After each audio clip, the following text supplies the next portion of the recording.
imposter.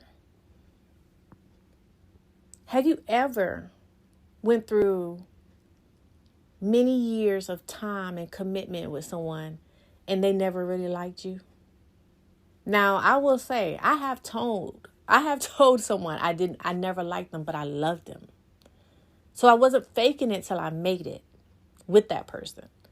But I have been in situations where someone has told me, I didn't like your church. I didn't like the way that you serve God. I didn't like who you were connected to. All this time, I'm thinking everything wonderful, fabulous.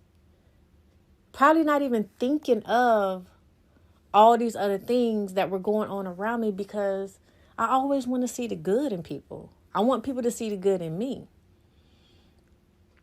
But at the same time, that person was just a lost identity, was in a true identity crisis with himself.